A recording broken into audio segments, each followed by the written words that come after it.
Salut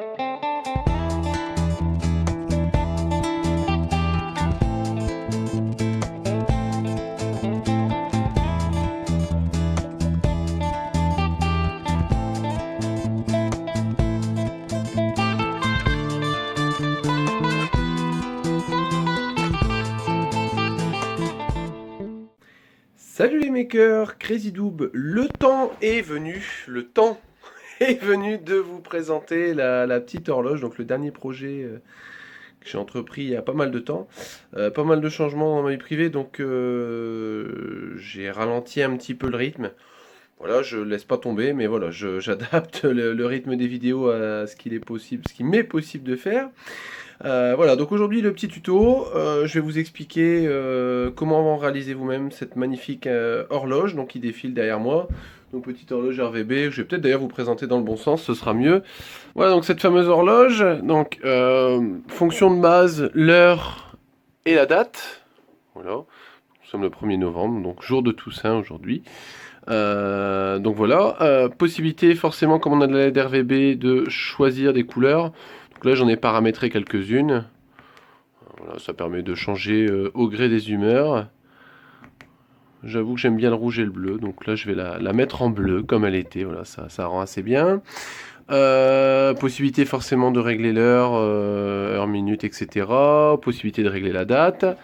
Petite fonction qui a aussi son intérêt, c'est la puissance variable, c'est-à-dire que je ne sais pas si on va bien le voir là, si on l'aperçoit. Voilà, en fait, l'horloge vient s'adapter à la luminosité ambiante pour toujours avoir une luminosité qui permet une bonne lecture. Donc, petite chose qui est assez sympa. Donc, je vais vous présenter les pièces qui ont été imprimées en 3D, donc que j'ai créé de A à Z, le petit circuit, le programme. Bon, je vais survoler, hein, je ne vais pas non plus vous beurrer le mou pendant des heures, mais vous présenter un petit peu le tout, ce qui fait que logiquement, si vous suivez le tuto de A à Z, vous serez en mesure de fabriquer votre propre horloge. Concernant les pièces qui seront nécessaires à la réalisation de cette sublime horloge, il y en a quelques-unes imprimées. Après, ce sont des pièces plutôt simples. Moi, de mémoire, ça m'a même pas coûté un demi-rouleau de filament. J'ai fait ça en filament PLA, hein, donc au moins cher au mieux. Il y aura d'abord les bases, donc ça c'est le support principal en fait pour les lettres en fait, hein, tout simplement, enfin pour les chiffres. Voilà, donc en fait un petit support avec des formes qui sont ici, qui viennent en fait recevoir du coup cet élément-ci. Donc j'ai essayé de remettre les trous de perçage, parce que moi j'en avais oublié sur mon fichier, bon, du coup je me suis permis de les ajouter pour que vous n'ayez pas à le faire. Donc voilà avec les différents trous qui sont possibles. Si vous voulez vous passer des petits supports chiffres ici, vous pouvez aussi visser ça sur un autre support, hein, j'avais prévu les trous de base. Moi je trouve ça sympa d'avoir un système comme celui-ci en fait, tout simplement parce que ça permet d'avoir une horloge qui est ajourée, c'est-à-dire qu'on voit le mur dans les lettres, hein. Je trouve ça plus sympa, voilà, après c'est question de goût. Donc cette pièce-ci qui vient donc dans le premier support, enfin le petit cabochon qui vient au-dessus, donc ce petit cabochon doit être imprimé en PLA blanc. Voilà, pour diffuser la lumière tout simplement. J'ai essayé d'autres couleurs, gris, etc. Ça ne rend pas bien du tout, même un gris clair, ça rend pas comme il faut du tout. Voilà, donc ça c'est une chose. Ensuite, pour assembler les deux chiffres enfin entre les deux chiffres du jour, du mois et de l'année, il y a cette première entretoise qui est ici. Hop, je vais l'ouvrir. Donc on a la première entretoise avec une petite découpe carrée où on vient mettre le petit bouton poussoir pour le réglage d'heure forcément. Donc on le retrouve bien ici.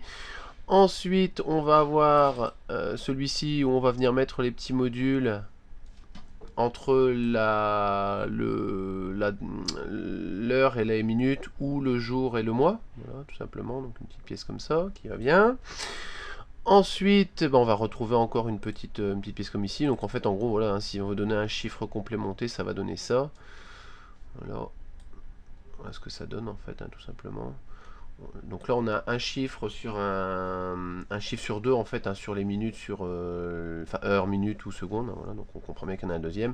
Et après, entre chaque groupe de deux, on vient mettre pour le premier cette pièce-ci et sur la deuxième celle-ci. Donc là c'est la pièce qui vient se coller entre les minutes et les secondes, ou entre le mois et l'année. Donc moi pour les raccorder entre elles, j'ai utilisé de la colle néoprène, donc j'enduis cette partie là de colle néoprène, et après avec un petit fer à souder, je viens passer gentiment entre les deux. pour vraiment les sceller. Et ça me permet d'avoir une structure complète qui est bien rigide, qui tient le choc, qui ne casse pas, qui reste suffisamment souple pour supporter les contraintes. Voilà, donc une fois que vous avez le montage global, je vous ai préparé également le cache-circuit qui va derrière. Donc moi personnellement j'en ai mis un derrière chacune de ces pièces là, tout simplement. Ça me permet d'avoir deux points d'ancrage. Donc on vient mettre un petit clou dans le mur ou une petite épingle. Moi ça tient avec des petites épingles. Voilà, on les met là-dedans. Et l'avantage c'est que cette pièce là peut recevoir un connecteur jack qui vient rentrer ici à force. Et puis en fait c'est les mêmes connecteurs jack qu'on retrouve sur les Arduino Uno. Voilà, c'est de la récup, après ça se trouve sur eBay. Et tout le petit circuit imprimé qui peut aller là derrière avec les aérations qui vont bien ensemble. Concernant le circuit électronique, c'est somme toute aussi assez facile. On a en fait un Arduino Pro Mini. À savoir qu'un Arduino Uno Nano a fonctionné, mais bon, moi ça m'a permis de miniaturiser au maximum. Donc la programmation, je le répète pour ceux qui n'ont pas suivi les vidéos sur l'Arduino, on vient programmer ça en fait avec un FTDI Breakout. Donc FTDI Breakout, B-R-E-A-K-O-U-T, donc qui est un petit système qui permet de programmer des microcontrôleurs. Donc le mien permet de programmer des contrôleurs en 3V 3 ou 5V. Voilà. Un petit module RTC, donc RTC Clock, Real Time Clock en fait, c'est-à-dire c'est un module horloge avec un petit quartz qui en fait en gros c'est lui qui génère l'heure. Donc il peut y avoir des petits décalages d'horaire avec le temps, c'est pas des modules qui sont extrêmement précis, donc ça demande quand même un petit ajustement de temps en temps de l'heure, chose qui est tout à fait normale. Le raccordement en fait qui est fait sur une plaque à trous, je me suis vraiment pas emmerdé, on voit que c'est vraiment artisanal, j'ai mis un peu de colle chaude, c'est pas très beau, mais en tout cas ça fonctionne très très bien. Concernant l'alimentation sur un jack tout simplement, en fait j'ai sacrifié un câble USB sur lequel j'ai monté un petit jack comme ça, et puis en fait j'alimente le tout avec un chargeur de téléphone. À savoir que l'ensemble de l'horloge, même avec 3 LED allumés, avec les 3 couleurs allumées, c'est-à-dire pour un rendu de blanc par exemple, on dépasse pas 1 ampère, donc j'ai un petit transfo qui fait 2 ampères, donc il n'y a aucun problème. Retour sur le circuit électronique donc sous Freezing, c'est un petit logiciel que j'ai découvert gratuit qui permet de schématiser un petit peu. Entre autres, voilà, c'est un logiciel un petit peu poussé par exemple qui permet de créer des petits circuits imprimés, etc. Mais bon, c'est pas le but de la vidéo du jour. Donc notre circuit qui paraît assez cossu en fait est vraiment très très simple. En gros, on a assemblé ici un ruban LED tout simplement. Sauf qu'au lieu de mettre les LED en ligne droite, on les a placés de manière régulière. Donc en partant sur le schéma 0, 1, 2, 3, 4, 5, 6. Et on passe au suivant à chaque fois. Donc du coup, ça nous permet après, nous, dans le programme, de venir se placer, de placer nos chiffres, en fait, on verra comment s'assembler, à des positions précises, en utilisant toujours le même pattern, en fait, voilà. On voit que toutes les LED sont toujours mises de la même manière. Donc voilà pour la partie LED. Les LED WS2812 s'alimentent, en fait, sur 2 fils, un moins, un plus, et un fil data. Voilà, donc qui n'est pas une alimentation, donc j'ai pas dit de bêtises. Donc en 5V directement. Donc là, sur le schéma, j'ai pas mis d'alimentation extérieure, mais bien évidemment, on n'alimentera pas le ruban de LED directement sur le Pro Mini via le programmateur ou autre, parce que forcément, le Pro Mini va pas supporter autant d'ampérage. Donc voilà pour la partie LED. Ensuite, on va avoir, comme je disais, le petit module RTC Clock, donc basé sur un DS1302. Il y aura d'autres modules existants, mais auquel cas il faudra adapter le petit programme que moi je vais vous fournir. Je suis vraiment parti sur la manière la plus simple. Donc on va avoir le reset, le DAT, donc les données qui proviennent et repartent vers le module, l'horloge, la masse, et puis également le VCC, donc alimenté directement en 5V également. Donc on a raccordé, on voit ici directement entre les pins 4 et 8 de l'Arduino Pro Mini, les alimentations qui sont prêtes ailleurs bien évidemment. On va avoir 4 petits boutons poussoirs, donc qui vont arriver sur les pins 4, 5, 10 et 11, voilà, donc qui vont servir à régler par exemple l'heure, etc. Changer la couleur des LED, etc. On va voir également ici la petite LDR, donc la résistance photoluminescente, enfin en gros la photorésistance, voilà, je cherchais le nom exact. En gros c'est une petite résistance qui varie en fonction de la luminosité. Donc j'ai monté sur un petit diviseur de tension, donc sur une résistance de 4,7 kg de mémoire, donc là je ne l'ai pas modifié, donc je vais en profiter Donc c'est du 4,7 kg. Voilà, pas 47, 4,7, ce sera mieux. Hop, voilà. Bah, il veut pas. Bon, il veut pas. Pourquoi il veut pas? Ça y est, c'est tout bon. Donc voilà, résistance de 4,7 kg. Donc en gros, une résistance qui est équivalente à la valeur moyenne pour une luminosité normale de ma LDR. De toute façon, la valeur peut être un petit peu erronée puisqu'on viendra jouer ici au niveau du programme de l'Arduino. Voilà, donc on a fait le tour du circuit, hein, vous voyez, qui est quand même relativement simple. Donc concernant le programme, je vais survoler un petit peu le sujet parce que ça représente pas mal d'heures de test et voilà, vous expliquer dans le détail, ce sera un petit peu compliqué.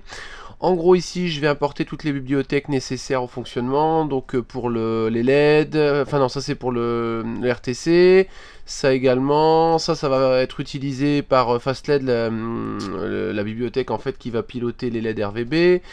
Les prom.h qui va me servir à stocker le dernier état de couleur de l'horloge. Ça va être les différents pins utilisés par le RTC. Donc j'ai fait le petit rappel ici, hein, comme ça vous savez où vous branchez physiquement. Ici on charge la bibliothèque FastLED, donc justement pour les LED RVB. On compte le nombre total de LED, on en a 45. Le pin utilisé pour les données, donc pour envoyer les données au module WS2811. Ici on vient créer le tableau pour les couleurs des LED, de chaque LED séparément. Ici on vient définir les patterns en fait pour chacun des chiffres. Vous vous souvenez, hein, je vous avais parlé de 0, 1, 2, 3, 4, 5, 6, 7 en fait pour le placement des LED. Ici on vient définir que le 0 se forme de telle façon, le 1 de telle façon, etc. Les variables ici pour les choix de couleurs, donc en fait là j'ai fait une liste de couleurs qui, en fait en gros c'est ce que je fais défiler en appuyant sur le petit bouton. J'indique qu'il y a 7 couleurs. Ici je viens charger depuis les proms de l'Arduino Pro Mini la dernière couleur qu'il y avait utilisée. Ici le mode d'affichage en fait qui permet d'afficher soit l'horloge soit la date. Le délai d'attente, c'est-à-dire que quand je viens afficher la date je l'affiche pendant un certain temps. Ici c'est la variable qui est utilisée en fait pour stocker la couleur des LED en fait à envoyer après dans chacune des LED séparément. Ensuite, je viens créer, initialiser en fait la librairie FastLED, donc avec le type le numéro du pin à utiliser, le nombre total de LED, etc. Ici, c'est les définitions des types d'entrée pour les boutons, donc pour les réglages, etc. Ici, la petite fonction qui permet de régler automatiquement la luminosité de l'ensemble.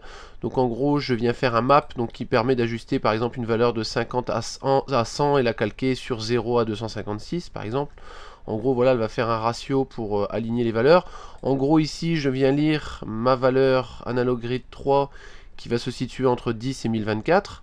J'ai pas mis à 0, mais j'aurais pu. Hein. En gros, voilà, l'entrée, on sait très bien qu'on lit entre 0 et 1024, je vous l'ai déjà expliqué.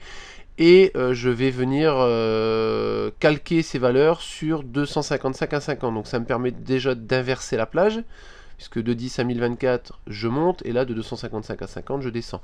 En gros, quand je vais avoir 10 en entrée, j'aurai 255 en sortie. Et 1024 en entrée, j'aurai 50 en sortie, tout simplement. Je vais avoir la fonction qui va permettre de remplir l'arrêt, donc un tableau en fait, c'est-à-dire que je vais charger chacun des digits en fait de l'heure dans un des modules de 7 segments, en gros, hein, voilà, je pense que c'est assez clair. Donc je viens définir mes variables, je nettoie mon ruban LED. Ici, je viens définir que la couleur de la LED, ce sera la couleur qui a été définie, donc pour l'instant chargée depuis les proms, hein, que j'ai lu ici, tout simplement. Ensuite, je vais avoir deux possibilités. Soit je vais afficher l'heure, donc cette partie-ci. Donc si je suis en mode affichage 0, si je suis sur le mode affichage 1, ou en tout cas un autre mode, je vais récupérer la date. Donc je vais vous en présenter qu'un, puisque le deuxième, ça reviendra au même. Je viens charger l'heure depuis le module RTC. Je viens définir que mes heures c'est égal à string, c'est-à-dire je convertis le myrtc.hours. Donc le myrtc par hours, c'est les heures chargées depuis le RTC, sauf que je l'ai en format int, donc integer, donc un chiffre entre 0 et x, mais sans virgule. Par contre, moi, pour travailler, j'ai besoin d'une chaîne de caractères. Donc je convertis le int en string, tout simplement. Je le fais pour les minutes, pour les secondes également. Ensuite, si jamais la longueur de mon heure est égal à 1. C'est-à-dire que mon heure, si jamais j'ai un 0 devant, c'est-à-dire entre 0 et 9 heures, j'ai pas de 0 qui est ajouté automatiquement. Donc là, en gros, c'est une petite ligne qui me permet d'ajouter un 0 si jamais je ne suis que sur un digit. Donc je le fais sur les heures, les minutes, les secondes. Ensuite, je viens créer une variable qui s'appelle now, qui est seconde.win plus minute.win fois 100. Donc en gros, je viens ajouter les différents éléments de l'heure, donc heure, minute, seconde, en multipliant à chaque fois par 100 et par 10 000 pour les caler correctement, hein, forcément. Parce que sinon, si je fais seconde plus minute plus heure, ben, je vais avoir une variable sur 2 ou 3 digits, et puis en gros, ça ne m'affichera pas l'heure du tout. Une fois que ça c'est fait, je viens définir l'allumage des points. Donc j'ai deux LED 14, 15 et 30 qui sont mes deux points entre l'heure et les minutes, et le point entre les minutes et les secondes. Ici, j'ai une petite fonction qui me permet de remplir l'arrêt du fast LED en fait, hein, donc qui permet après d'envoyer en gros d'allumer les LED correspondantes. Donc en gros, je me place sur les positions suivantes, donc qui sont les premières LED de chaque module 7 segments. Je viens remplir chaque module 7 segments en fonction du chiffre affiché, donc que j'ai chargé dans le now. Et puis après, en fait, je viens me décaler à chaque fois, je viens supprimer des éléments du now jusqu'à ce que now soit vide, tout simplement. Ensuite, une fonction réglage. Bon, bah là, c'est assez facile à comprendre, hein. En gros, en fonction des appuis sur les boutons, je viens augmenter les heures, les minutes, les secondes, ou les réduire, etc., ou changer les couleurs. Donc là, bah, le détail, il suffit de lire pour comprendre assez facilement. Et enfin, la fonction main, donc le main loop, hein, tout simplement. Je viens lancer une fois la fonction réglage, si je veux ajuster, le remplissage de l'arrêt, donc la petite fonction que j'ai présentée tout à l'heure, je vérifie ma luminosité, j'affiche mes LED, et là en fait c'est une petite ligne qui me permet, quand je viens changer le mode d'affichage, en gros afficher la date, au bout de 5 secondes, donc 5000 millisecondes, de retourner sur un affichage classique. Voilà, j'espère que c'est à peu près clair pour vous. Voilà, j'espère que ce tutoriel vous a plu. Si vous-même vous réalisez ce projet, n'hésitez pas à nous faire parvenir des photos, vidéos. On sera une joie de les publier ou sur le Facebook ou directement sur le site internet. Vous pouvez encore nous soutenir si vous le souhaitez. Vous avez déjà été assez nombreux à le faire. On vous remercie encore une nouvelle fois. Si vous avez des questions, des commentaires, comme d'habitude, ça se passe juste en dessous. Je vous invite à liker, à partager, à vous abonner si ce n'est pas déjà le cas. Et je vous dis à bientôt pour de nouvelles vidéos.